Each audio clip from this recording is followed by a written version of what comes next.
Hello and welcome to week 4 of the Take 5 devotional series. My name's Jo, I'm from Sunny Hill in Poole, and it is my absolute pleasure to be with you this week to do these devotionals. So we're going to do something a bit different this week. So up until now we've been going through the book of Mark, and that's been really good, isn't it? I've really enjoyed it. But this week we're going to actually be taking a theme, the theme of faith. So having complete and absolute confidence in God. And we're going to be looking at the lives of 5 different Bible characters. It's from the Old and the New Testament, and looking at what we can learn from their lives about having faith in God. So today we're kicking off with Deborah from the book of Judges. And I thought really best to give you a bit of context for this story, for this character, if you haven't come across Deborah before. So as we come into the book of Judges, the Israelites have been coming through the desert for 40 years, and they've been led by Joshua into the promised land. And Joshua and the other leaders have died off, but the Israelites have been left with the instruction that they are to drive out the remaining Canaanites from that land so that they can fully possess the land. But actually, they're failing miserably at this. They are not managing to do that. What they've actually done is move in alongside the Canaanites and take on all of their worship practices and culture. So actually they've begun doing awful things like child sacrifice and sinning terribly. So because of all their sin, God actually allows them to be overthrown, to be conquered by the Canaanites. And we see the Israelites going through this cycle of sinning against God, being conquered by the Canaanites, and then repenting. And then at that point, God raises up a leader, a judge, to help them to fight back against the Canaanites again. So there is a series of judges throughout, leaders throughout their book, and some of them are good, some of them not so good. Deborah's one of the good ones.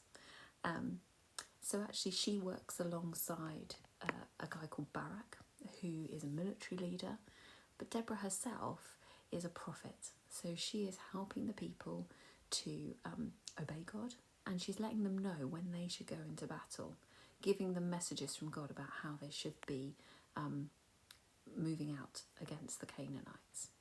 So we pick up the story in this passage where she's come to Barak, the military leader, with a message from God, which is that it's time for us to go out in battle against Sisera, who's the commander of the Canaanite army. And God says that if you take your 10,000 men, then you will have victory over Sisera and that army. And Barak's response is quite interesting. He says, yeah, I'll go, but only if you come with me. And I found this really interesting because I think actually I can really relate to that. I think that's the kind of thing I would often say is, yeah, I'll do it, God, but don't make me do it on my own. Give me someone to do it with me. And I was thinking, is it so bad that he wants some help, to want some support? Is it cowardly of him to want that? I was actually thinking about it and thinking, really, it's more importantly is what this reveals about Barak's heart.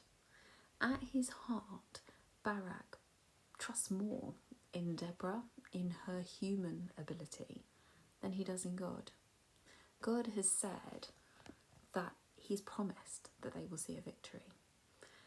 And someone who has real faith can step out at God's command. He'll trust that God will do what he says he's going to do. Even if that seems unlikely, even if the army seems less powerful than the army they're going up against, or even if he has to go it alone, he should be able to trust that God will follow through on the promise that he's made. So it got me to thinking, I wonder if there are areas of my life where I'm not showing complete faith and trust and confidence in God, where maybe I've put caveats on my yes to God. You know, yeah, God, I'll do it, but if you'll do this, or only if these circumstances are satisfied, that really reveal that my full and complete trust isn't in God. My trust is in circumstances or people or situations. Anyway, maybe that challenges you as well today. But I pray you have a good day as you think on that. Bye bye.